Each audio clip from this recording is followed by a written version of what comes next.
Good evening, respected faculty, dear alumni, and friends.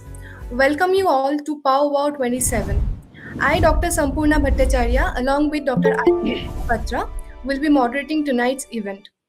As we gather on this special New Year's Eve, it feels fitting to begin with these timeless lines. Should old acquaintance be forgot and never brought to mind? Should old acquaintance be forgot in the days of old lang syne? With this spirit of reflection and enduring bonds, we warmly welcome you to this institutional alumni meeting. This evening is not only an opportunity to learn and share academic insights, but also to reconnect with our institution and with one another. As we stand on the threshold of a new year, may today's session inspire us with knowledge, collaboration, and renewed purpose. Thank you all, especially our honorable mentors and our esteemed speaker and our most distinguished panelists for being a part of this special gathering. Wishing you all a very happy new year in advance. Let us now begin with the session. To begin with, I request our honorable mentor, Dr. TSS sir and Dr. GSR sir. Dr. GSR sir is along with us here to say a few lines to enlighten us before we delve into tonight's topic of discussion. Good evening, friends, and wish you all a very happy, prosperous, and a safe new year. And welcome to Sakshar Pal. He was a part of SN for a very long time at Mukundapur, and I also had an opportunity to briefly interact with him. He's a prolific vitreoretinal surgeon, great energy levels. I think the number of patients he would see and operate was phenomenal. And I think part of that has rubbed off on Rupak also, who seems to be continuing in the same spirit. So it would be, I think, very interesting to hear from you the perspectives of SFIL. I think this is a very dynamically changing scenario of secondary IOL with new innovations, new ideas, new techniques coming in every year almost. So it would be interesting to hear your perspectives on this. So welcome. Thank you, sir. Thank you, sir. Thanks a lot for your valuable words. Now, today's session is enriched by a distinguished panel of experts, Dr. GSR sir, once again, and Dr. Rajesh sir from SN Chennai, from Dr. Ish Nigam sir from SN Kolkata, and Dr. Devmalya Das sir from SN Kolkata. We warmly welcome all our panelists and look forward to a stimulating and insightful discussion. We have the mighty program directors along with us this evening. Welcome, respected Dr. Suganeshwari ma'am and respected Dr. Shikha Bassi ma'am. Both of you have been a constant support to us at each and every step of organizing this event.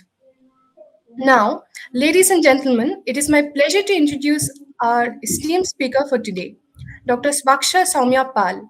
He had a strong association with Shankar Netralaya for a long period of time, and he still continues to have a deep bond with us till date. Currently, he is practicing as a senior VR consultant at Netralayam, Kolkata, with extensive experience and expertise in all kinds of vitreoretinal surgery. He has made significant contributions through clinical work, research, and teaching, and is widely respected for the same.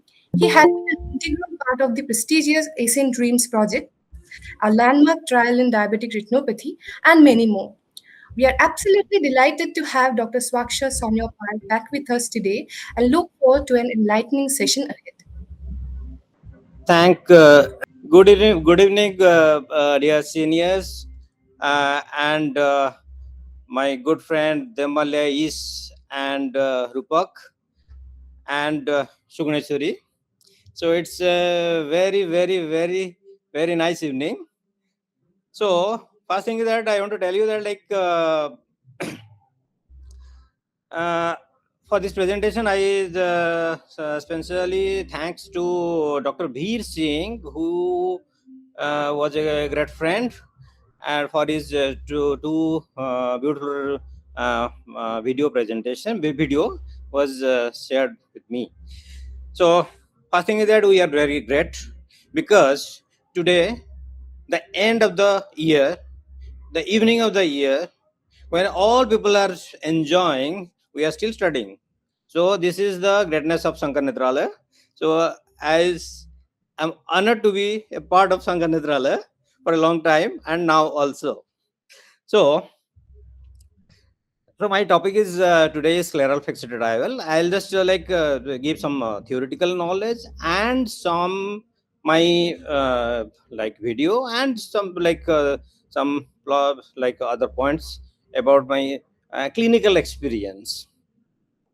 So so this is a study I did in my OPD long back with 105 individual. This is not patient, it is individual. So the simple question is, what is the most important part of the eye? So surely it is not the retina, it is not the optic nerve, it is the lens. So 94% people, they think that lens is the most important part of the eye. So when according to them, lens is a superhero, and if the lens is displaced, then according to the patient, yes, my condition is very bad. So now this is our importance as a retinal surgeon. This is our importance to keep the lens in the position. So I just confine to the scleral fixated arrival. So this is for our by like our PG and fellows. So what is the indication of scleral fixated arrival? Okay. So basically, if you have a jonular laxicity or absent, yeah, like this, or if you have a dislocated IOL either anteriorly or posteriorly, or you have a eventful complicated cataract surgery where the lens capsule is either totally absent or it is to the extent possible it is not to support the primary lens, or if you have a anterior chamber intraocular lens with complication like secondary glaucoma or corneal decompensation, or if the lens is either dislocated or subluxated. So basically these are the indications. So why we do a scleral fixated IOL? Yes, the the position is more physiological and it gives less endothelial problem, and the visual outcome is much better. And we have a wide like we can use three-piece lens, foldable lens, toric lens, multifocal lens for the scleral fixated IOL. So if you ask me the what how we classify, either it is using a suture or sutureless. Using suture, either it is Prolin, maybe 10-0 or 9-0, yeah, Gotex, and sutureless, where the fix the lens in the sclera with a flange or in the glue. But whatever is there is totally depends upon the patient's pathology, surgeon's comfort, and surgeon's skill, and the the availability of the lens and the instrument available. Okay, so because we practice in different places, so where you are going, whatever availability you have to perform accordingly. So this is the most primitive. These are the different type of lenses, scleral fixated diodes. See, this is the history. So let's come to the classroom first. Okay, so this is the most primitive. When I was in PG, I think that time few people they used to do, but now we are not doing because this is not very reliable. This is another technique where usually with penetrating keratoplasty, people suture in inside the eye. But the most important thing is the 4-point suture fixed IOL. Okay, where each haptic is sutured supported with the two sides. Okay, so the basically the advantage is it is the better stability, so that, and the centration is very good. So that's why the astigmatism is very less. Then the second step is the glue dial, so which is by Dr. Agarwal is very famous for this, and where there is no it is sutureless, but the haptic is taken out from the sclera from outside, and it is either put it in the fibrin glue. So this is the suture related complication is very less, but the chances of dislocation of IOL is very high.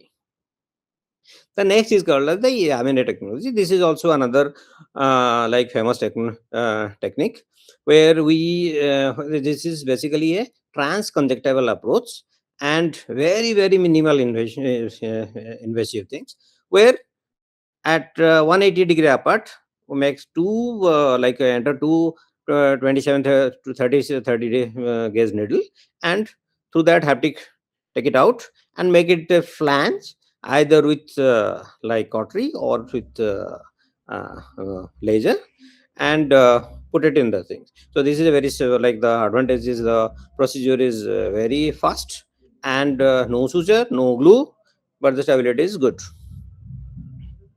So the advantage is it is quick recovery. The most important thing is no hypotony, and incision are very small.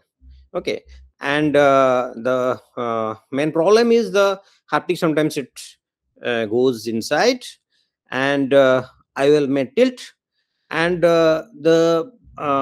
it takes little more time to learn the procedure. So then next is the like another technique, where instead of 20 30 or 27, because in that case the putting the haptic in the needle is very difficult, we use 26 gauge needle, and this is a little bit like a curved path, and take it out, and almost same. Okay, so then the next step, the newer thing is that the T-shaped long design, which is most commonly CMT flex IOL, and there is a this Dr. Nivian and Dr. Veer is very famous for, and they have published their almost 46 size with this procedure. So this is what this is a new technique, very less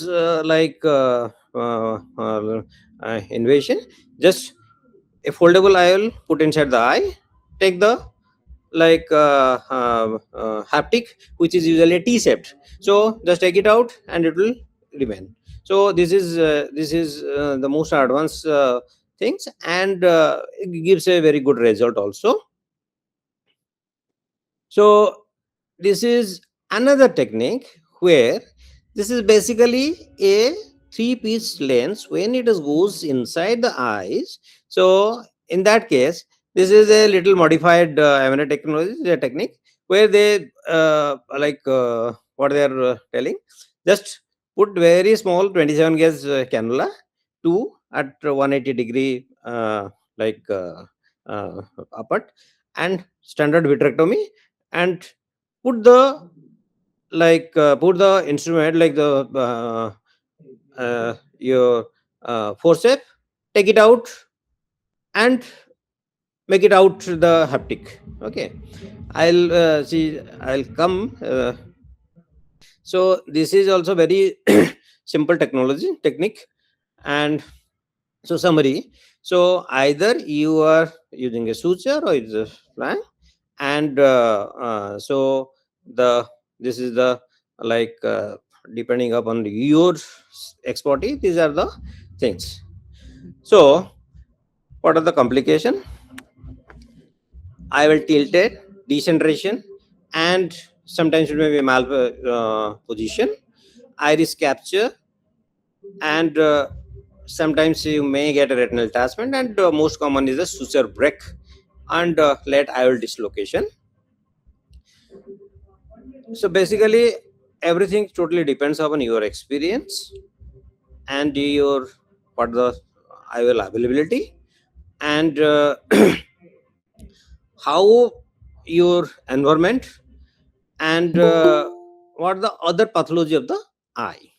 Okay, so basically in some special cases, like in the pediatric cases and all these things, the complication is much more.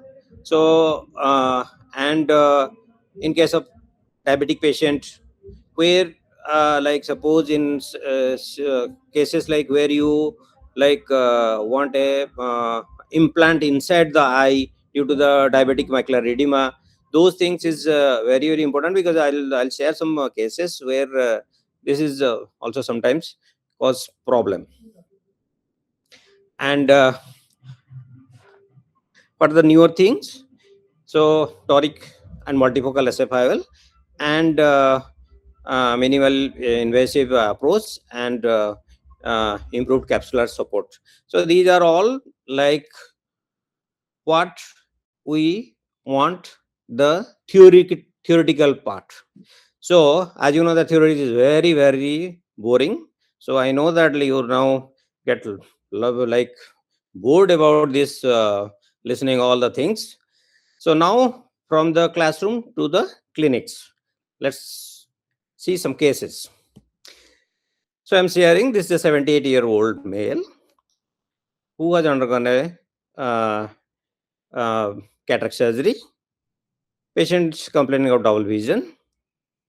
Clinically, what we are saying is there is inferior D-centered IOL. So basically, the patient is a old patient, minimal D-centered IOL, but patient is symptomatic. So what I want to do, I want a very minimal invasion with a good output. So what I did, make a small like a flap. Then I put a needle just below the haptic, took it out exactly 180 degree apart. Then I make a small loop just proximal to the haptic, and through this loop I just put the needle, and again I put the 26 gauge needle behind the haptic and took it out. So basically what I did, this is the condition like this. So I put like a flap, put a needle, and needle should be behind the haptic, took it out, then make a loop just proximal to the haptic and put inside, make a loop, took it out, and this is the result. So basically now you can ask me question ki why you can say one loop is enough, but these two loops will give more stability, because this is the three-piece lens, and this is very smooth, and it may slip. So that's why I feel this is more like it will give more like strength to the haptic. So basically this is a very easy procedure, small procedure, but patient has enjoyed his life at least almost around 5 years. But patient has undergone like came for a regular follow-up, and during COVID, unfortunately, we lost the patient. So the next case is this: a 59-year-old male, myopic, high myopic.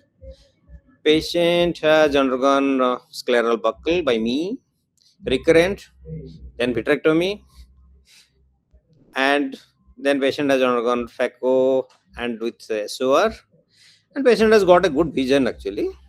So from 2013 to 2024, patient has enjoyed a good vision, and patient was very happy.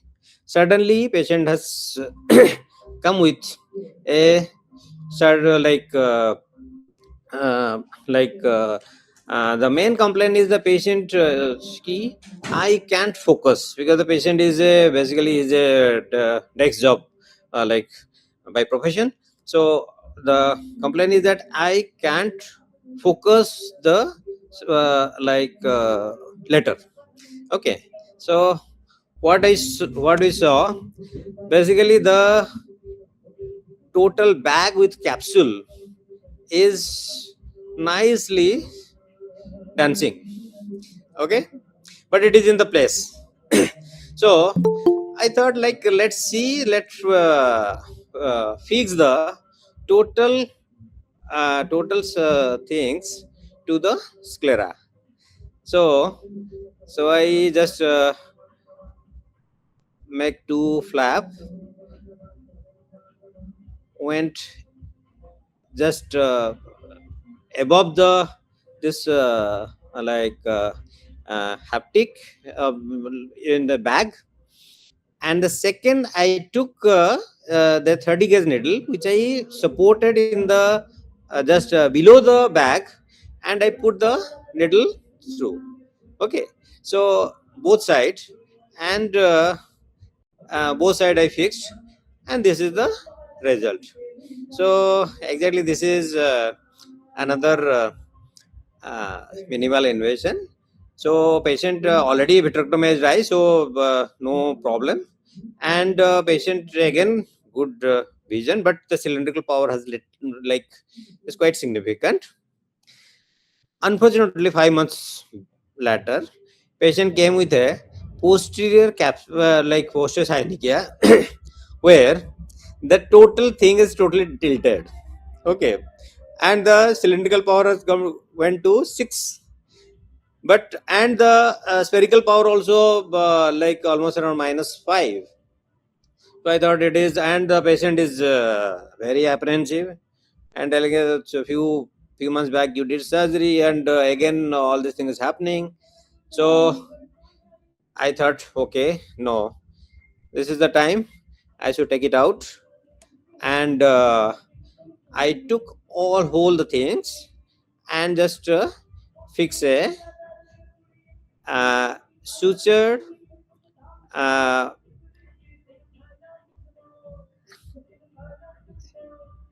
4-point fixation, simple SF file.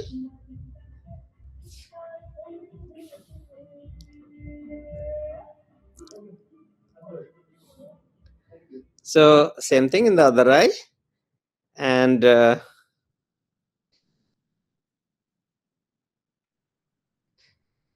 so I think everybody, like in the OT, I think must have like observed this standard procedure, and this is the visual outcome, the surgical outcome, and vision also good. So this is basically a 4-point sutured SFIL, which is a very simple technique. But suture during the procedure, suture entangle, and suture break, and is sometimes you may get all these things.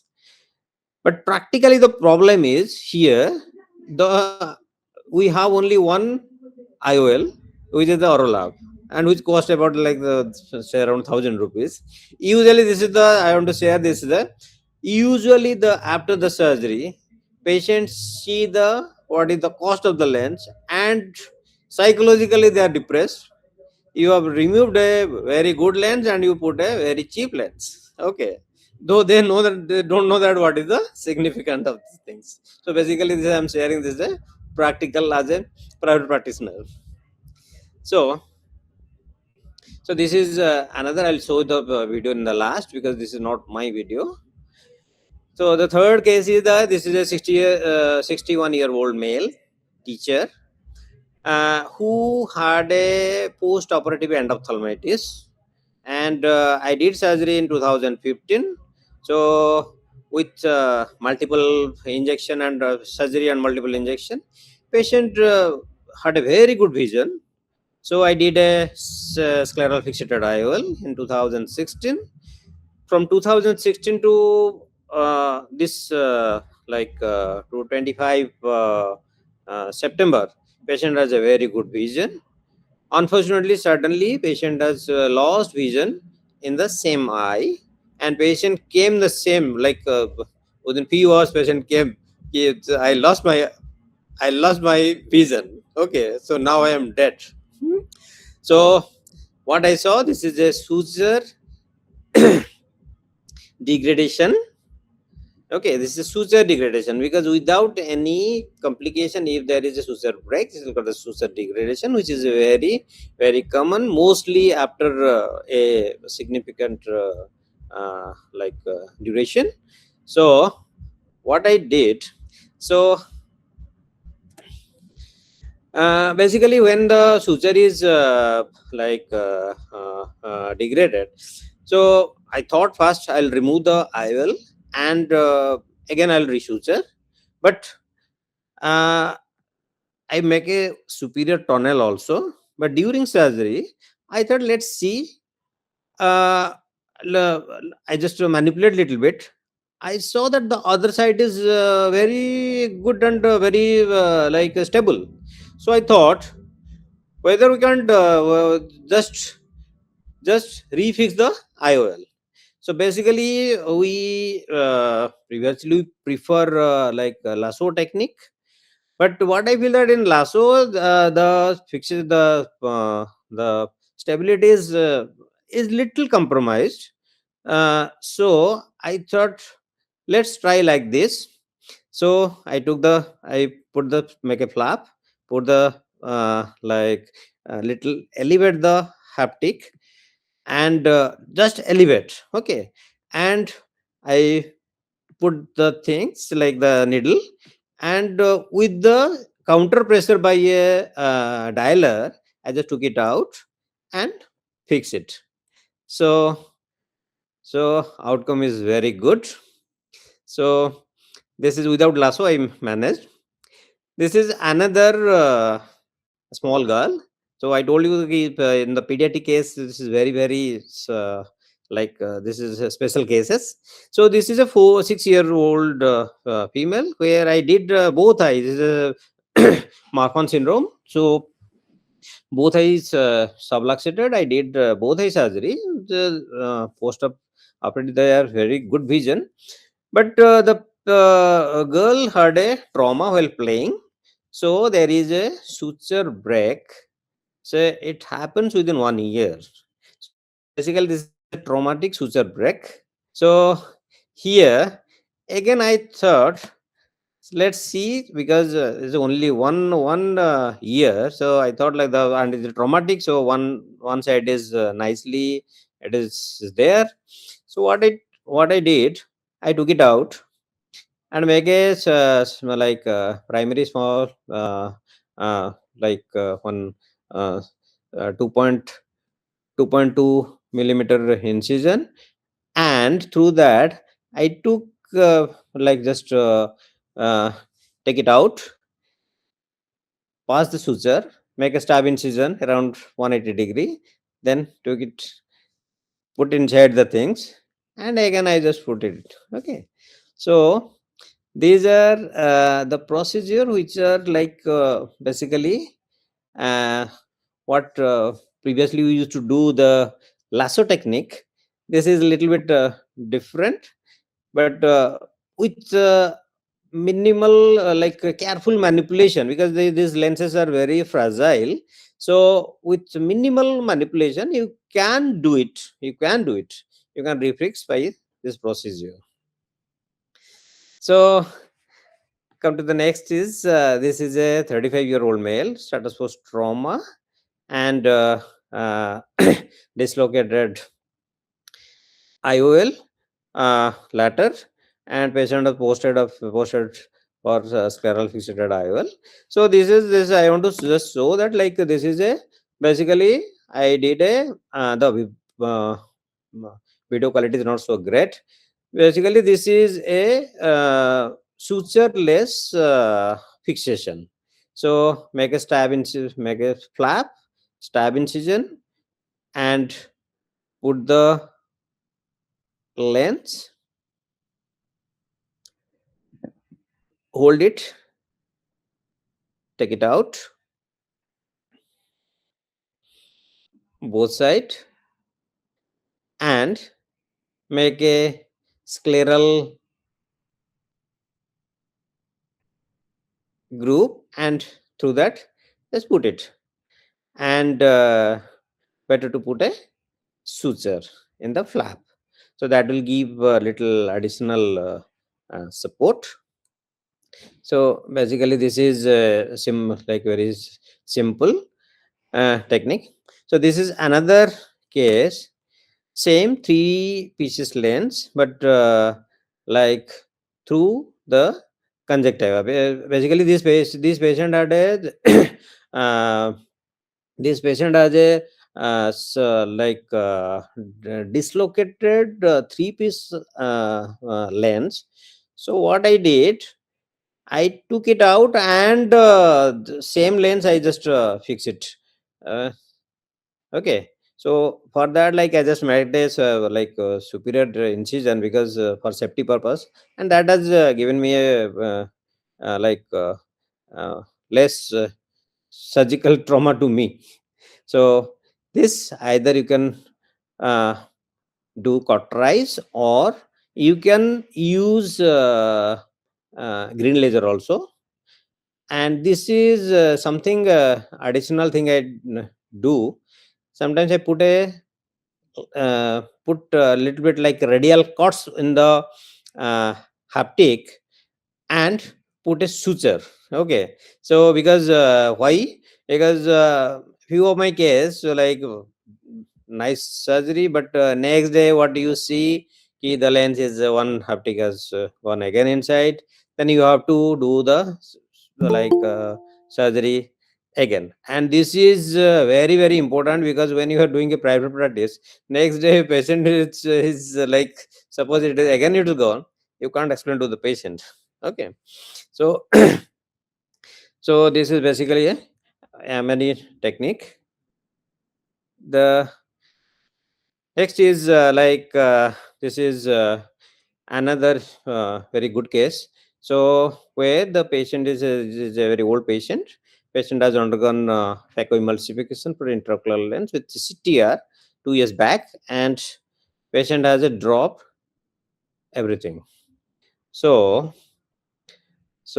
as you see, the whole CTR bag and IOL complex inside the vitreous cavity. So I did a vitrectomy, and I thought, like, we'll just why can't we fix this whole thing, because this is so clean. No significant PCO, and nice CTR, and like the lens is also a very good lens. So uh, I did a 4-point fixation of the bag, lens, and capsular complex. Okay.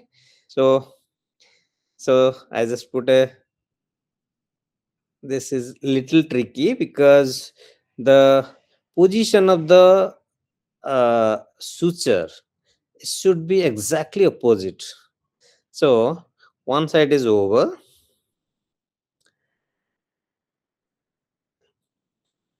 So I put the X, took it out. So I made a like a uh, acknowledgeable suture. So this is very important. So thing is that you have to exactly pierce the, because whole thing is moving, and exactly 180-degree you have to do. So basically what I used to do, I just make a shadow effect, put the like light pipe and make a shadow and of the needle. So exactly that, when the where it is corresponding, exactly there you just pierce. It's the same thing. First behind the CTR ring. Now take it out again directly through the sclera, and so now I sutured it. So here you have to adjust in the both side. So to make it center,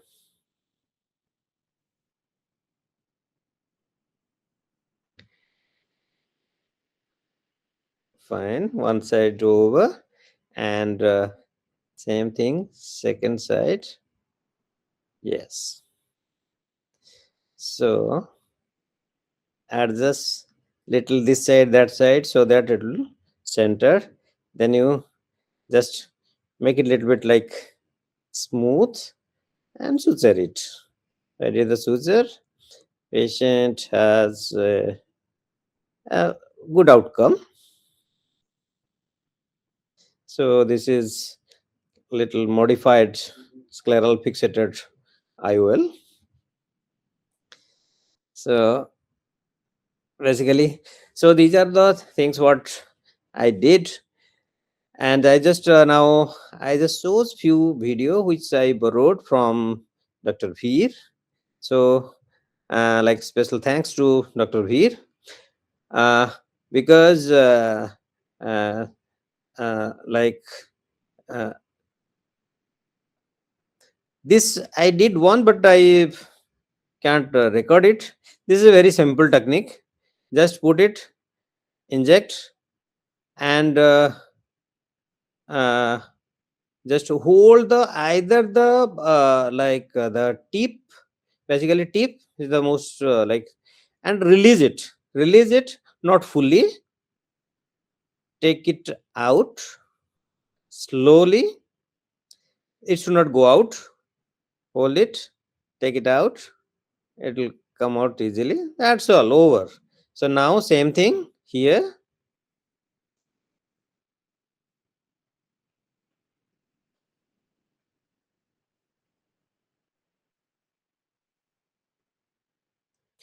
Yes, and just like put a suture.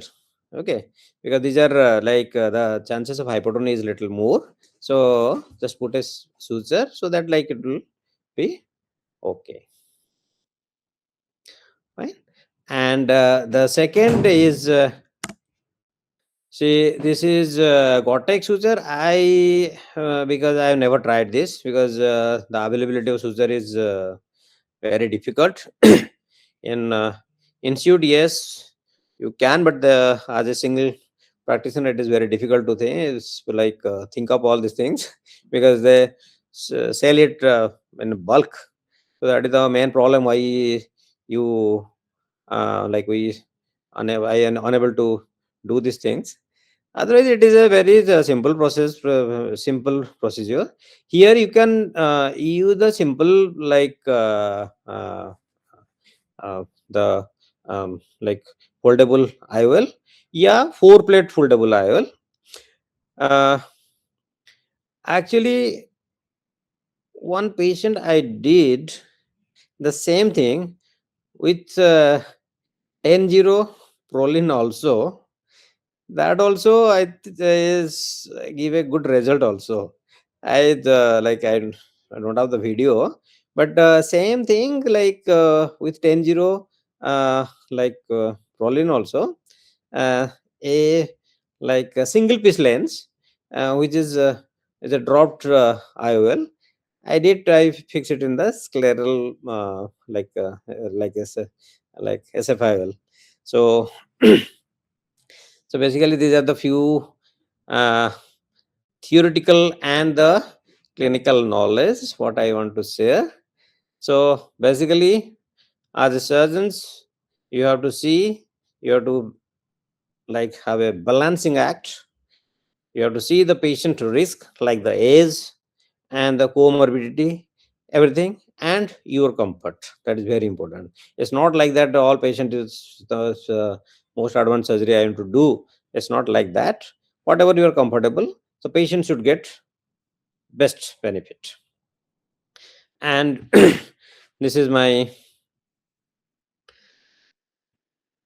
the takeaway is, yes, definitely this is a very good technique. And though there are some complications and you need some expertise. Thank you so much and wish you a happy New Year's. Any question? Thank you, sir, for the comprehensive and riveting talk regarding the different techniques of SFIL, sir, and how to handle each complications. The videos were very helpful, sir. I'm sure this wealth of information will help the budding VR surgeons that are presently here, and also the surgeons who want to modify their techniques and discuss their specific challenges. Sir, before I proceed with the questions and the panelists, I would like to ask you, sir, Hmm. which technique do you specifically prefer in your day-to-day practice, sir? And do you specifically change the technique in any of special or select cases? Yes, I showed you there. Like, see, to me, when I sit in that OT chair, then I take the decision what to do. Okay, so it's totally depends upon the where I'm operating. Okay, so if I'm operating in a peripheral center where like not much like this, then basically the four port is very good. Okay, so that is because at assistant and all this thing is also very important. Okay, so that is one thing. Otherwise, I do almost all procedure except that the Gore-Tex. I have not never till now I have not tried. Otherwise, baki all we can do that. Particularly in case of pediatrics, sutures thing is little risky. Okay, so in that case, yes, definitely, sutureless technique is much more preferable. Hmm. And basically, if in the old age and all these things, whatever minimal procedure, yes, that is that is good for the patient. Thank you, sir. Um, we also have here a group of expert panelists who bring a wealth of their own experience. I welcome and thank you all for being a part of this. So I have a few questions of my own before the audience put forth this. So first and foremost, my question to Dr. GSR, sir. Sir, as we all know, centration is a vital part of SFIL. It plays a huge role in the patient's perception of the surgical outcome. So, what techniques and strategies do you employ intraoperatively to ensure adequate centration and avoid a tilt? And now, the next part of the question is intraoperatively, if you notice a decentered or a tilted IOL, how do you modify that? Sir? So I think Sakshar well presented with the array of cases. I know it's always a bit of gymnastics that we do inside the eye. For each and every case, you need to have a unique strategy for that particular case. There is no one answer which fits all. So as you rightly said, you need to. It's almost like a T20 match. You need to be always on your feet, improvising stepwise. Though you do have a plan when you go in terms of the basic procedure itself, whether you'll be doing a suture or a sutureless, but intraoperatively there are a lot of changes that you do based on the situation that you face stepwise. So coming to the paramount important step of centration, I think each and every step is important in that, right from your choosing the 180-degree apart side, whether it is 3 or 9 or 2 or 7 or 4 or 11. You have to be perfectly 180-degree apart, and the distance from the limbus where you enter with the needle has to be absolutely pinpoint accurate. Okay.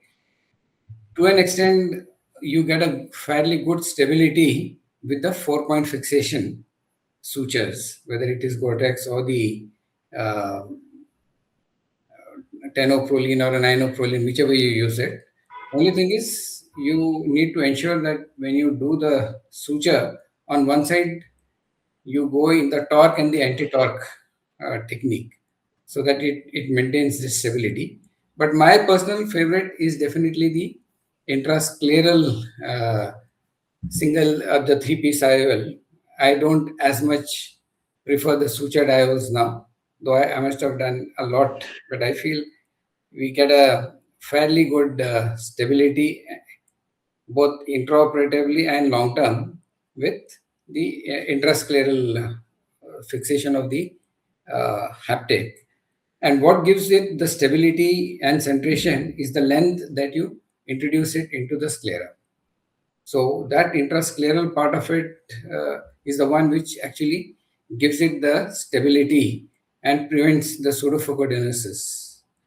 If you, at the end of the surgery, do feel that there is a bit of a tilt, it's very difficult to undo the surgery in that sense. So if it's a minor tilt, you might just leave it and try and give the patient the spectacle correction. Because though Swaksha said about use of toric and the multifocal, I personally would be very, very skeptical using any of these lenses, because there is absolutely no way you can ensure the placement of this IOL. For both these lenses, you basically need a intact capsular bag where you can be absolutely sure that your centration of the all the rings of multifocal is bang with the visual axis of the patient, and the toricity is also maintained in terms of the your actual placement. So I wouldn't uh, personally attempt these, but I'm sure very skilled surgeons would still go ahead and give that patient that comfort of a multifocality or a toricity, but that's a completely different subset. But yes, if there is a gross decentration, you'll have to undo it, the whole process, whether it's a suture or an SFIL. And believe me, it's very difficult to get that IOL out once you have placed it. Or if you have lost the trailing haptic when it starts dangling, it's very difficult to try and retrieve the situation. So best is to be absolutely perfect with your entries into the eye, because that's where the either the suture or the haptic is going to exit, and you maintain that polarity to the T. That would be my take on that. So I want to say, RK marker is a must. That is the most important thing. And the position of flap is there usually like when like you should mark it. Once you mark it, mostly in the early stage, if you mark it, then like 0.5 millimeter up down, it's fine. Then the centration is very, very good. And in case of intrascleral things, sometimes what happen, the haptic, sometimes what happen, it bend. Okay, so if it is bend like that, then what happen, the post operatively patient having a good amount of cylindrical power. So take care of that thing also. So handle it very carefully, so that like there should not be any bend, because when inside the things, we are little bit like more anxious and all these things. So in that case, a little bit tilted and all these things always like sometimes happen. So in that case, basically take care of that. That will also reduce the significantly the reduce the number of cylindrical power. So, like Swaksha has got at a very important point about marking with the RK. But what I sometimes see is surgeons put the mark on all the arrows of the RK, and they put it, you don't need that. You just need No, it's 180-degree apart two. You don't want to color the cornea, which yeah. then becomes very difficult when you want to see a suture or a haptic inside. Sometimes, sir, let's say RK marker, like see, when we are student, like we see the RK marker. Otherwise, like the most of the hospital, they don't have the RK marker. So in that case, you take a toric marker and you can do that thing. Thank you, sir, for the input, sir. Uh, now, I would go ahead for my second question, sir. This is to Dr. RPS, sir. Sir, we are all well versed with IOL calculations for posterior IOL, sir. Is there any specific differences we need to keep in mind for IOL calculations in SFILs? Now, as the effective lens position of a in the bag IOL and SFIOL is same, so we can take the normal calculation. And the best predictable formula is Barrett universal, where we can get near hematopia. But holiday 2 half a Q also gives good results. Thank you, sir. And Mm, what it is seen as the astigmatism is usually high. It is not only due to the tilt of the IOL, it is due to the repeated entry because these patients are having multiple surgeries. So the repeated entry will cause a wound healing, which will be scarring more than the normal wound healing. So which causes increased astigmatism, which is not predictable. thanks a lot, sir. Um, Moving on to Dr. ENM, sir. I would like to ask that there are some cases where SFIOLs may be a challenge, even a relative contraindication. A lot of difficulties are anticipated in cases such as collagen vascular disorders, but Marfan's is a very common indication for SFIOLs. They have a lot of post-op as well as intra-op complications, what we can say, scleral melt, haptic exposures, even hypotony. How would you address such a case, sir? Yeah, good evening, everybody. Yes, thanks, SSP sir, for such a nice presentation. We have always been watching your surgical skills so effortlessly. So again, this Marfan's or any other collagen vascular diseases in which the sclera is scleral integrity or is compromised or it is very dicey to put sutures. I usually prefer modified Yamane particularly, not a flange technique, which the basic Yamane technique. Modified Yamane will have a partial thickness scleral tunnel. Again, it would be very challenging to insert the haptics inside the sclera. But again, it is done if precisely done with proper distance from the. Actually, we measure the distance of entry of the needles in modified Yamane from the scleral spur rather than from limbus. Whatever the misconception is, usually they calculate it from the limbus. The scleral spur is marked by a blue line, which is called as a surgical limbus, and posterior to that, we mark 2 millimeter at least the flaps, and the entry of the needle again the track which we make for that engaging the haptics is at least 2 millimeters again.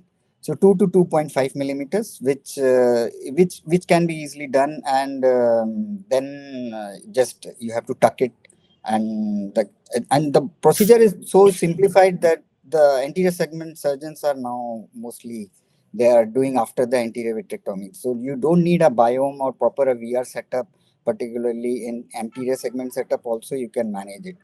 And particularly in Marfan syndrome, we usually in our institute practice children of age more than 8 years to put IOL.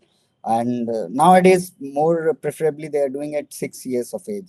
I'd like to other seniors to guide us about the age, particularly in children, to going planning for SFILs, and if any technique like this. SSP, sir.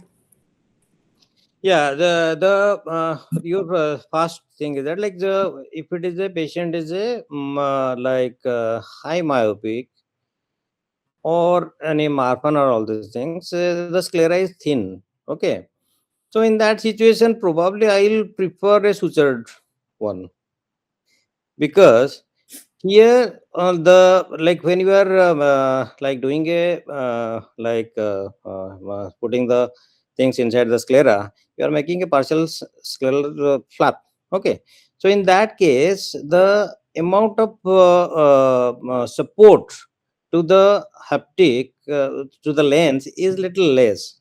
So in that case, like you make a very superficial scleral flap, very superficial, and do a suture technique and cover it. So you are not compromising with uh, the scleral the thickness. Okay, so I think I'll prefer in the high myop and this morphine and all these things. I think I feel this is little better. Okay, that is one thing. And the second question is like your is uh, The age, actually, sir. The age hmm? of the child. The age Is, cutoff. see, truly speaking, is see, when you are putting the lens, say practically after 10 years, sometimes you may need to change the lens and all these things. But I usually prefer say around 5 years. 5 years, after 5 years, I put the lens. Okay, suppose SF is required. Okay, suppose it is post traumatic and things, I think it is a little early I used to put, because I don't want the child on amblyopic, because see the acceptability with a contact lens is absolutely zero. With a thick lens, usually practically they never use. Okay, so in that case I think it's better to put early. So if there is a need to change the things later, you can do that. There's no harm. So just one more follow-up question, sir. Hmm. Would the age cutoff be different in cases of sutured and sutureless SFIL, sir? Do you vary that, sir?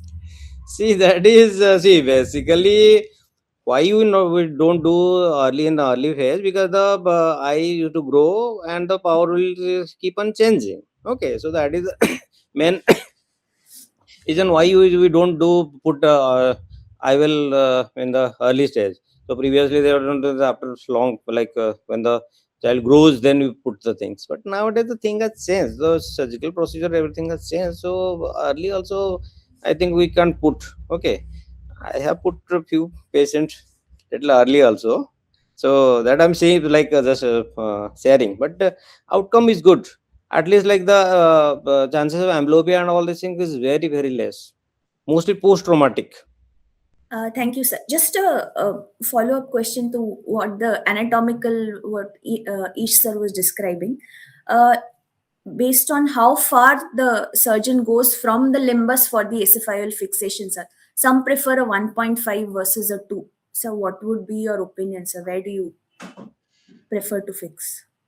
See, basically, this is to avoid the injury to ciliary body and Hmm. cause that iatrogenic hyphema and bleeding further on. So, the safest is 2 millimeter from the scleral spur, particularly. That way, if you go down, you are avoiding that ciliary body trauma. So, that has been learned. We have learned from our seniors also. We're doing safely with the suture 4-point fixation as a files. Um, so, your opinion, sir? Do you prefer it at 2? Yeah, two is good, because see if it is little more less than that, see Yes, sir. there are two complication usually. Sometimes what happen like this, see if it is very little anterior, every time you dilate now there will be a optic capture. Okay, that is one thing. Second thing is that suppose it is little like chances of it is, if it is little anterior, chances of chronic inflammation is always there. Okay, so it's particularly 2 millimeter is the best place to put. Thank you, sir. Um, my next question to Dr. Devmalya, sir. Uh, so post-operative, there are multiple post-operative complications and challenges after an SFIOL. Sir has very well showed us the videos and we learned a lot from those. Sir, how do you usually manage cases with suture exposures after your SFIOLs? First of all, SSP sir, thank you for your nice presentation. You have taught us all the SFIL, the basic SFIL steps, and thank you for everything. And now coming to your question, is that the postoperative complication amongst the most common complications, or in Gotex at least, the exposure of suture is one of the common complications, and for that, actually, on table we should do something is to bury the knot. But burying the knot in Gotex is all right. But if you try to bury the knot in a proline, there's every chance of it being torn. And if the proline suture, if the two knots means the 2 points through which we pass the needle, if it is very close by, if you try to bury it, sometimes it gets torn and enter lens tilts down, and you have to start it all over again. So on table also you can do something by which you can prevent Gore-Tex exposure or a exposed proline is to bury the knot. Otherwise, this will slowly cut through the sclera and get exposed. Once that is exposed, you have to do a scleral patch graft. In Gotex, definitely in many a times some small proline we get over with by cutting a part of it, but still it gets exposed after a certain period of time. But you have to do a scleral patch graft. Regarding the exposure in Yamane's technique, the modified Yamane I am all right, but the one where they just keep the thing outside, what happens if the one side gets tilted, side gets dislocated, the other thing goes up, and it automatically gets exposed? Then that requires a removal or repositioning of the lens. So this is not a very uncommon thing in Gotex. I have seen many people with Gotex coming with exposure because the knot was not properly buried. I think we had a recent endophthalmitis case as well with Gotex. Yeah, just I want to add one point. See, the most important thing is when you are doing a, like, suppose you are doing a cauterization of the episclera, do it very lightly. Usually what happen, we do it very like nicely, so that the bleeding will not happen and all these things. So in that case, the sclera is becoming very thin and necrosed. So later what happen, when you put more coagulation power and all these things, so later usually the this exposure and everything is there. If it is very minimal, usually chances is very very less. Okay, that is one thing. Second thing is that if it is exposed, if it is well covered by the conjunctiva and tenon, because see, always try to the entry area you should put the tenon also. Okay, not only the conjunctiva, tenon also. So if it is tenon is there, even if that exposure is there, so it will not cause any problem. Okay, so I had a patient was I did, I think 16, I think, till now the one haptic is exposed, and that time I told we will put scleral patch graft and all these things. Patient was very very reluctant. No, no, no, no, no, ऐसे till now, almost around now, it's almost around 8 9 years, nothing is happening. That is exposed, but the tenon is nicely covered. Okay, so always is not required. If it is nicely covered, then unless there is a granuloma in that area, then you have to do that, otherwise no. Thank you, sir.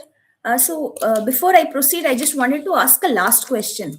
In cases of combined cases, for example, along with trabeculectomy or AGVs, do you have to employ any specific changes in techniques, modifications?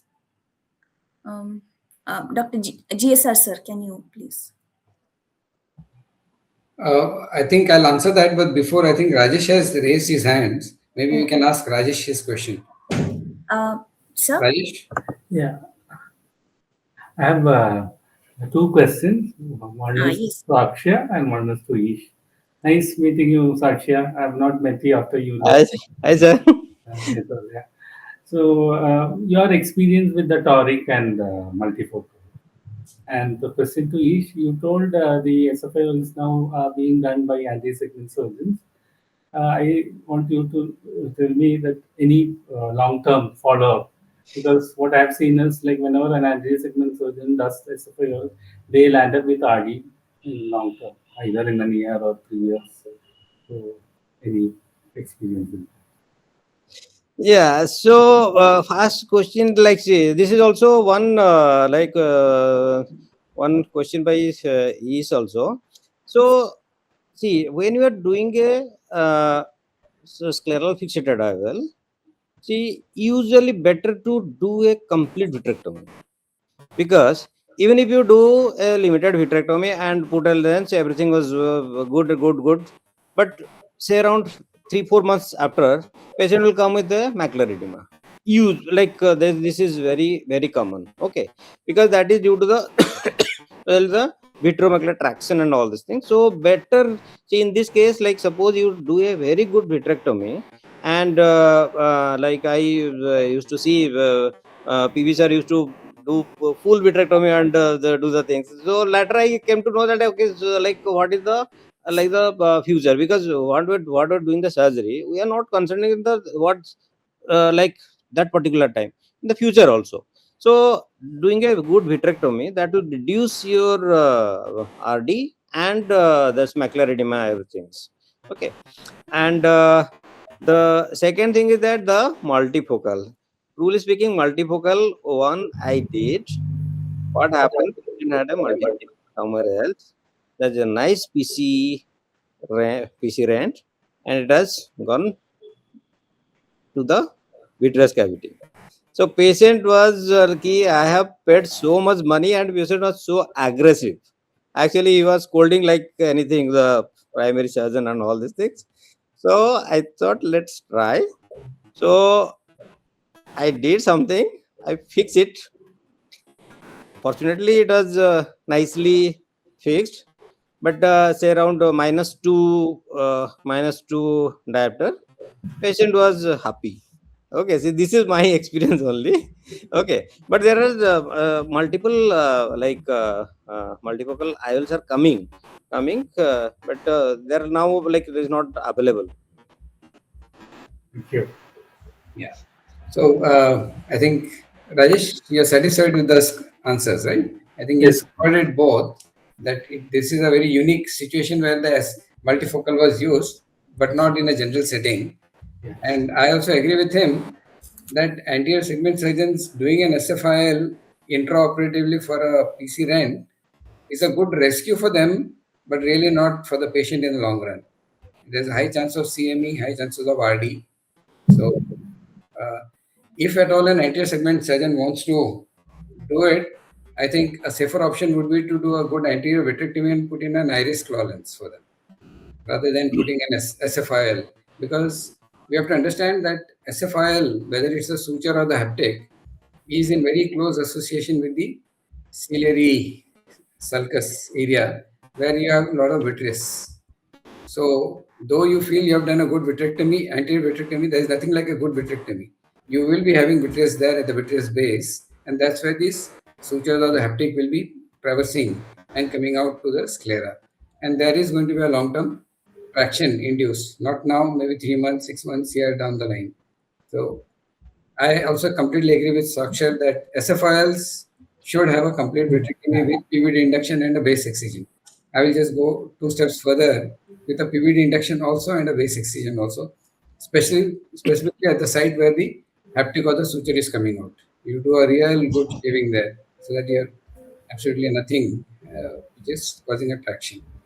Related to the SFIL in a case of glaucoma, I think obviously you would want to know which quadrant the glaucoma surgeon is going to put their bleb, whether it's a superior nasal, and then you need to change the orientation of your haptic or the suture accordingly.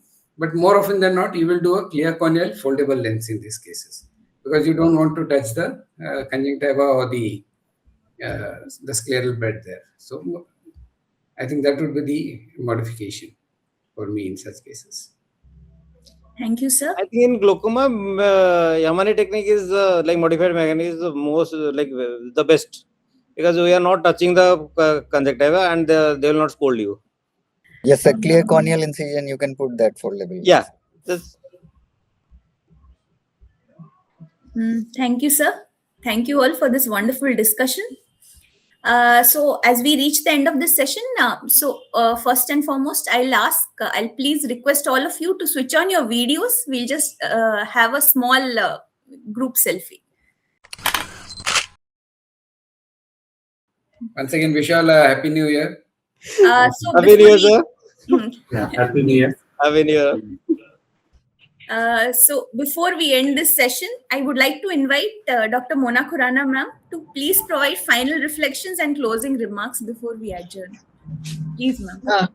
Hi, thank you, Ayushi, and thank you, Dr. Pal, for the interesting perspective on SFIOLs, which are also very dear to us. So, we came to know that according to your survey, the lens is the superhero for many people, and when this superhero falls, like subluxates or dislocates or turns into a villain, our VR superheroes come to the rescue and save us. So SFIOL is, of course, the choice here. It can be either sutured or it can be sutureless, like sutures, Prolene or Gore-Tex, or sutureless flange or glue. And classic is the 4-point fixation, but has suture-related complications. Like Dr. RPS said, you can have the same IOL power because, as the usual lens, because it's in the physiological plane, the ELP. And I think GSR sir told us how to fix it properly to avoid tilting by taking the 180-degree opposite axis and marking the distance from the limbus, and the intrascleral part is very important. What Dr. Pal showed us is that the surgery should be minimally invasive and minimally manipulative. And sometimes, like Dr. JSR and Dr. Pal said, you have to be innovative and always be on your toes. You may have unexpected things happening, and you may need to innovate. And also, what you need to do is, so the choice of the lens depends on your skill, the patient, the facility available, and as well as the comorbidities. Like, for example, we had a good discussion about the pediatric and Marfan syndrome, where you need to modify your technique. And the complications are there. For example, tilt and decentration are very common, and even exposure, where you may need to put a patch graft or may even need to change the lens, especially where the haptic is exposed. Iris prolapse, RD, hypotony, and dislocations can be seen. But I think with the good planning and technique, it does well. And what I would also like to say is that what this session has taught me, that it is a support that sustains us on the journey which we have started. So with a good support, let's go into the new year. And I thank all the panelists and Ayushi and Subarnat for the moderation, and the multimedia team for their support here, and GSR sir and Dr. Ish, Dr. Devmalia, and Dr. RPS for their insights. See you next year then. Wish you all a very happy new year. Thank Happy you. New Year. Bye This bye. is the conclusion, which I assume is the last webinar of 2025. So, wish you all a wonderful, fruitful, and prosperous new year. Wish you all a very happy New Bye Year. bye. Yeah, very happy New Year to all of you. Thank you, Ayushi and Sampurna, for conducting the SN Kolkata session very well. I just would like to add one point to whatever has been discussed in terms of pediatric IOLs. When we talk about Marfans, especially, what we should understand is the sclera is elastic in pediatric group until they reach the adolescent, where it becomes rigid. So in these children, the elasticity only is not there. So there is no question about thinking about a scleral fixated IOL in patients with collagen vascular diseases, because whatever sedent and whatever sclera you take, that will dislocate. So right now, the thought process across the globe is no scleral fixated IOL for Marfans. So that is what is the thing. And if you are planning for an IOL, it should be a iris claw IOL, retro fixation of an iris claw IOL. If the child is not having uveitis, in that condition, you may use a iris claw IOL, but never a scleral fixated IOL in Marfans, because it will dislocate, and multiple surgeries when you keep doing, it's not a good option. So as far as Marfan goes, the present teaching is no IOLs. So, iris claw IOLs are a better IOLs for these children. That is how it is. That is one thing which we all should agree to take it. And the second thing is the right age group for an intraocular lens in a pediatric case. So in pediatric, there are three stages of growth that we must understand. One is from birth to 3 years. That is the phase when the length of the sclera will increase. After that, 3 to 15 years, what will happen is the elasticity will increase. So the length will become a little less. And in adolescent age group, that will be the third spurt. So what will happen is now there will be a phase when again the length will start increasing. So that is why we always say when the axial length keeps increasing, there is no point in you place an IOL and there will be a difference when you see of around -5 diopters. So that will cause a gross asymmetry. So a well corrected aphakia with a glass or a contact lens is always better than a poorly corrected pseudophakia in pediatrics. That is the teaching guidelines nowadays. So these are certain things one must understand when we talk about pediatric IOLs. So thank you for conducting this session. Mona, you should tell us what is the next power session is going to be on which speciality before we wind up. Okay, we'll put it in the group. Okay, yeah. So wish you all a very happy new year and thanks for conducting this very well, SN Kolkata. Thank you. Thank you so much, everyone. Wishing you a very happy new year. Thank you everyone Thank for you. attending.